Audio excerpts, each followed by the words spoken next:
Shalom, shalom, sister. Shalom, YouTube. This is Sister T, and welcome back to The Rock. Okay, so I'm here for a short video. I'm a little sleepy this morning. It's early and I'm tired. But anyways, I'm here to answer some questions. Okay, so there was a question I got about polygyny. Someone wanted to know about, how did I come to accept polygyny, even though it wasn't a part of my original marital agreement with my husband, because there are some sisters. This is not the same. This is not the only sister, but there are sisters having a hard time accepting polygyny, threatening divorce, all of that stuff because of polygyny, because they said it wasn't a part of their original marital agreement. And she wanted to know, how did I do it? And if it wasn't part of their original marital agreement, then why should she have to do it?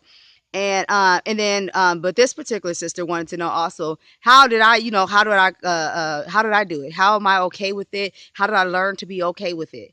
And so I'm just going to share. This is just going to be short, hopefully. So, um, you know, when I made a marital agreement and my husband and I made a marital agreement, my master, we were not Israelites to our knowledge, okay? We didn't have that same biblical understanding. So because we didn't have that understanding, of course, we made an agreement based on the understanding of the world, and part Christianity and part whatever else we were living. And a lot of agreements that you all have made out there with your husband, especially if you were married before you were in the way, were not necessarily biblical agreements. The things that y'all agreed to live were not necessarily biblical. You may have some of them that was grounded in some sort of Christianity, some sort of heathenism, some sort of whatever ideologies of America or wherever you live, wherever you're from. That's what your marital agreement was founded in. So, of course, when you come to the way, you learn, the right way, and you have to change. One thing that I'm not understanding about this question is, especially the way people are acting and behaving over it, is that, you know, everyone says that they love the Father. They love Yahweh so much. They want to live for Yahweh. Whatever Yahweh tell them to do, that they're going to do it. But then when they hear the topic of polygyny, that is biblical, and that a man can have multiple wives, suddenly they ain't willing to do that. I don't know how many sisters told me, in front of me or to me or whatever, I ain't having polygyny. I ain't doing this. I ain't doing that. I don't care if it's in the Bible or not. What? You just said you're biblical. You're going to live biblical. You're telling me that you don't care if it's in the Bible or not. So how biblical are you? Another thing is, and one of the points that were made was it wasn't a part of their original marital agreement. There was a lot of things for me personally that was not a part of my original marital agreement. And you know what? If I keep living according to my original marital agreement, I will be in sin, honestly, because my original marital agreement was based and founded on in Christianity and heathenism. Seriously. So if I continue living that same marital covenant, we will be living in sin. I will not be living the life I'm living now. There would be a lot of things I just would not be doing if I was continuing to live on that same marital agreement. And so for me, before, when we married, my master had 3 children from a marriage. I had a daughter from a previous relationship. I had never planned on, when we made an agreement, that we wouldn't have those children.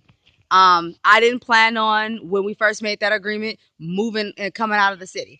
I did not plan on doing a lot of things. I was eating crab. I was not planning on stop eating crab when I made that agreement. I liked crab. Now it's disgusting, it's nasty, and I despise it. But I loved it then. I was gonna eat my crab, and that was not part of my original agreement to not eat no crab. But when I came to Torah and you find out the dietary laws, I am disgusted by crab. When we came to the truth, when you come to the truth, you don't know what direction Yah is going to point you and your family into. In fact, there's a lot of things you going to have to do to serve the Father. And polygyny may be one of them. The one thing that a lot of people and sisters continue to say, I ain't doing polygyny. Let me just tell you biblically a couple of things. Number one, it's not your decision.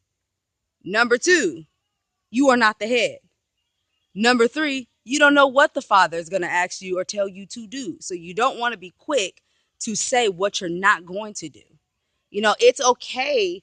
At first you may feel uncomfortable. At first you may feel like, wow, I didn't know that. And it may hurt even at first. For me, like she wanted me to share, at first, when I first heard it, I had a problem. First of all, it kind of hurt your feelings a little bit. You feel a little insecure.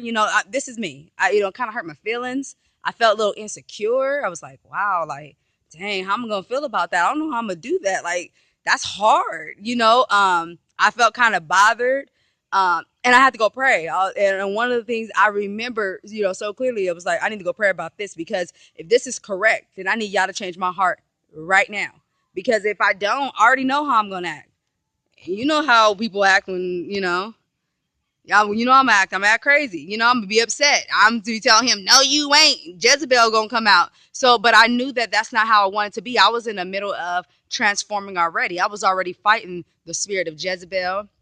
I was already trying to get rid of all that old, the old man off of me. I was trying to get that wickedness off of me. So hearing that in the time while I'm still fighting, all these battles with being trying to be equal to my husband and things like that, and then hearing that on top of it, made it that much harder. So I knew I didn't need no other issues, and I didn't want to tell the Father what I was going to do and what I was not going to do, because here's two things. Number one, you start telling the Father what you gonna do, and he's gonna show you gonna do it, or he gonna let go of you. And what you when you start telling Yah what you gonna do, he's gonna prove to you gonna do what he say he tells you to do, or have your family to do, or you don't have to be a part of him. You don't have to be a part of his body and what he wants you to do. Now, I do understand that not everybody will be polygynous. I do totally understand not every family probably should be polygynous. I totally understand that. But that's not what this is about. This is about what if polygyny comes knocking at your door, what you're going to do, as an Israelite. And as a wife, this is what this woman wanted to know, because she didn't want to take her family through a divorce and all that sort of stuff. But that's what she was being tempted by, and she wanted to know how I got through it. And this is how I basically started to get through things. If it's biblical, I can't say I'm not going to do it. I'm going to do it. I'm going to transform because it's biblical. I can't say what kind of calling that the Father has placed for my family and for my head, and not just that, I have to start putting myself in a position of a single sister. I started putting myself in position and putting myself there if I was single with a child. And in fact, at one point, I was single with one child. And I remember how hard it was when I had a job and when I had to get my child to daycare, and when I was waking up 4 o'clock in the morning, pushing this child in the stroller because my car broke down. I mean, I had some things going on, y'all. I had to push her it was 4:30 in the morning, and I had to push her over to a babysitter's. I mean, just crazy stuff. And then I had to run over here to catch a ride or catch the bus.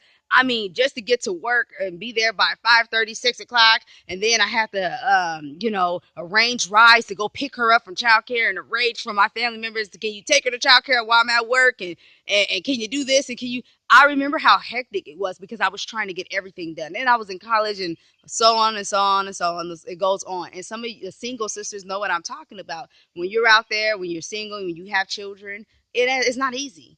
And so I put myself back there. I said, what if I wasn't fortunate to be married? It dang sure wasn't because I was just this great person, this wonderful person that, some holy man wanted to just take me up and say, you are so holy, girl, and I was just this jewel. I was a mess, but because the Father saw fit, somehow I did end up married somehow. And he was able to work with me. He dealt with me, and he was patient with me as I changed and as I grew, more in understanding, and how I started to desire to change and not to be that same woman I was before. And that's what got me to change. And I started to put myself back there where I was, and I remembered where I was, and I remembered how it hurt. I remember how I didn't want to be alone. I didn't want to be single. I wanted to be married. I remember how I wanted, a change in my life. Like, that was too much for me. I remember those things, and I think about single sisters now, and they're in those positions. And yes, some, they have put themselves in that position. Likewise, so have I. And and I didn't know the truth then. And when I came, to the way, and you learn those sort of things, I started, thinking, what if I was still there? What if someone else was chosen and not me? What if someone, my husband had married somebody else and got her off the off of the crazy lifestyle she was in, and I'm still sitting there doing the same things I've always done, or making the same wrong decisions, or being in church being told if you pay some money you gonna have this great marriage that never happens. um and that is a true story, by the way. I did go to a church that said pay for your marriage and blessings in your marriage. However many years that you want to be married, you got to pay for it. I was there, I was witnessed it. And here's the sad part: I actually put an offering in. Shouldn't have done that. See, Christianity messing with your mind. Anyways, back to what I was saying though. So I put myself in that position. I put myself in that boat and in a woman's shoes like that. And, that hurt me. And I was like, you know what? If y'all saw fit for my husband to have another wife, and if that means this woman is not on the streets, if that means this woman gets to change her life, if that means salvation. I mean, we say we love our brothers and sisters. This can be a salvation issue. And I start putting myself there, and I was like, I want salvation. And I can't imagine if he would have left me in this world lost, living and thinking the thoughts that I had back then. I would have been lost. Oh my gosh, I can't imagine, because I see people today and I'm like, dang, I would have been messed up, as if I wasn't messed up enough. And so when I see women and they can be covered and they can be taken off that wrong way and be guided, because a man does bring a lot of stability and guidance, especially a man of Yah. Not any old man, but a man of Yah brings a lot of guidance and stability because he has a relationship with the Father. And the Father deals with him on how to lead his house. And so, if she can be guided, and she can be directed, and she can change, and she can obtain salvation, and she don't have to live that life. She can stop her whoring or her wicked ways and turn from that, and another soul is gained. Then why wouldn't I want that over selfishness, over envy, over jealousy, over past hurts, over past all this stuff? No, sisters, we got to put that stuff aside. So to say like, well, it wasn't a part of my marital agreement. A lot of things wasn't a part of my marital agreement. There was so many things that was not a part of my marital agreement. But Yah saw fit that these changes happened in my life to please him. And had I not made those changes in my life, I would have been in sin. He would not have been dealing with me. He would have got rid of me. In fact, because he don't need me. I am not the end all be all. He can get another woman who will be glad to be obedient to him. So we have to stop coming to the Father in pride and say what we not gonna do. We need to learn what's our issue. Our issue is, like what's really bothering us, what's really hurting us, so we can be healed, so we can heal from that, so we can move forward and be the wives that we need to be. And if Yah sees fit, be the sister wives that we need to be. Have that loving, kind heart to say, to your sister, you need a covering too. And be that way. And if your husband does not want another wife, because some sisters, they understand that it's biblical and their husbands are not interested in it, and so be it. If your husband does not want polygyny and y'all family is fine the way you are, then okay, you're not in sin. Hallelujah, bless you. That's fine. But that doesn't mean that that's gonna be everyone's lifestyle. Y'all may call for certain men to be polygynous. Y'all may call for that family. And if y'all calls for that family, you want to be there. You want to make that, you want to be humble about it. You want to make that sacrifice. There's a lot of learning you have to do. Yes. You may not even know how to be polygynous. I'll tell you, I don't know. I don't have all this experience. I have experiences. I have family. We have brother and sisters in the way who are polygynous. And, I've heard some beautiful stories, even this past week, of a family that we are, loving family that's polygynous, that, that we have a relationship with, and their family's beautiful. The women are beautiful. The women are growing together strong in grace and knowledge, and serving their husbands, and they're beautiful. They have beautiful testimonies, and then I've heard of stories where the men, they saw, polygynous as an opportunity to give them a reason to keep messing around and use polygyny as the excuse. I've seen it both ways, but those men obviously are not doing what they're supposed to be doing, or may not even be of Yah the way they say they are in the first place. There's all sorts of stories out there. So how I learned to deal with it is I just stopped telling myself what I ain't gonna do, and I said whatever's in that book is what I'm gonna do, and I'm gonna learn how to do it. And really, I got to the root of what my problem is. And I'm going to say this short part and then I'm going to end this. But I got to the root of what my problem truly was. After I got past the part, was it sin? Because that was the first thing. But after that, I got to the root of why it was hard initially, and I was that inside, I had that jealous feeling. I had fear. I had things like, wow, what if he like her more than me? I might be old news. I'm not even playing, y'all. I was like, I might be old news to him. He gonna be like, I've been married to her so long. This is the new one, and she's exciting, and I'm the boring wife that done had all these children. I'm telling you the truth, I started having fears of stuff like this. I started having fears of you know, um, like he gonna start giving her more time to me. Like, listen, you had your time. You go on to the side. I had crazy fears, and then I had fears, and this is the other part. Sometimes you'll have fear because you're not doing the best job that you can do. Sisters, we can do better as wives, and you still fussing. You still arguing. You ain't serving your husband the way you're supposed to. That you're not putting your all into it. You half stepping it. You still kind of looking at them crazy and stuff. Like, listen, I'm doing what I want to do. You have those things going on. And because you have those things, the idea of another woman coming in, you can't sit back and watch. You don't want to be able to watch another woman come in, yes, master, and serve your husband better than you. After all those years been in there, you don't want that. And I'll be honest with you, that was kind of one of my fears because I was battling. I was battling with the Jezebel spirit. And another thing, I was like, you know what? He's gonna get a woman who's already in the way. When he married me, I wasn't in the way, so I was, out there doing what other women do, being a Jezebel.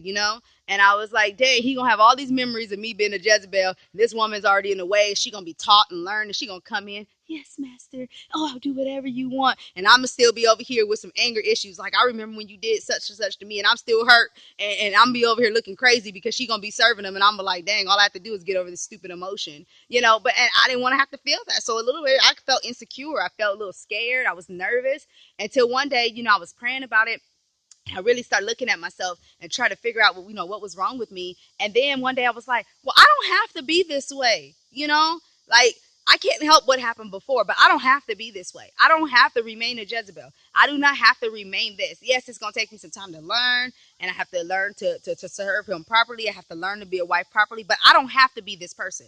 And sometimes you feel stuck being the woman that you've always been. And I came to this conclusion. I don't have to be this way. I don't have to be wicked. I don't have to be the same woman who was always running her mouth. I don't have to be that. And slowly but surely I started growing in that. After a while I started realizing that this is not who I am anymore. And I can't help now. The Bible gives, husbands how he's supposed to treat his wives. It even tells you about the wife of your youth, and he has a responsibility for me as well. So I just like, what? I can't sit here and hold on to this emotion of what if he does this and what if he does that. Listen, that ain't my issue anymore. My job is to worry about what I'm going to do. And so when I started to worry about what I'm going to do, I realized I don't have to be this person. I don't have to sit here jealous. I don't have to sit here envious. I don't have to sit here and worry about what I did in the past and how he's going to think of this and how he's going to do that. All I have to do is do my part. All I have to do is turn from my wicked ways and be the wife that I'm supposed to be, the submitted, loving, kind wife that I'm supposed to be. That's what I have to do. And when I do my part, I'll let y'all deal with the rest, And then I even went to my husband. Here was another thing that helped me. I went to him and kind of started sharing to him certain fears and stuff I had. And he kind of looked at me crazy like, what? I'm going to do what? Like, first of all, if you're being the wife you're supposed to be, I'm going to push you aside. Why? Like, that doesn't make any sense to me. You're a woman who've had all my children. You've been with me through all the hard times and stuff, and I'm just going to push you aside because of what? He looked at me like, that's a stupid fear to have, He's like, now I understand if you're going to continue to be wicked. Yeah, there might be a logical fear. But if you're not going to be wicked, why would I do that to you? That makes no sense. Why would I stop loving you? That makes no sense. And I'm like, oh, so that's kind of stupid. And he's looking at me like, yeah. And I, so it was kind of funny, because I even cried about it. I was trying to talk to him normal. I tried to have that tough sister look on, like you don't ever get hurt. You like, yes, so let me talk to you about this, in your face. You're trying to like maintain that same face, and suddenly I'm crying, tears coming down my eyes and stuff. Yeah, that was me because I can't hold anything. I'm a crybaby sometimes. I'm gonna tell you the truth. But anyways, so yeah, I went to him about it. We discussed it, and it was just a illogical fear for me to have. And I realized, you know what? He's right. All I have to do is turn from my wicked ways. I'll let the Most High deal with the rest. I'm not gonna have these illogical fears. That's just the enemy, that's trying to fear you, so you don't so you can't handle these things, so you can be hurt, so you can have an accusation against somebody. So anyways, that's all I wanted to share this morning. Sister, I hope I answered your question. You know who you are. I'm not going to say your name. You know who you are. I hope I answered your question. I hope this helps somebody else. Bless you, sisters. You all have a productive day. Shalom.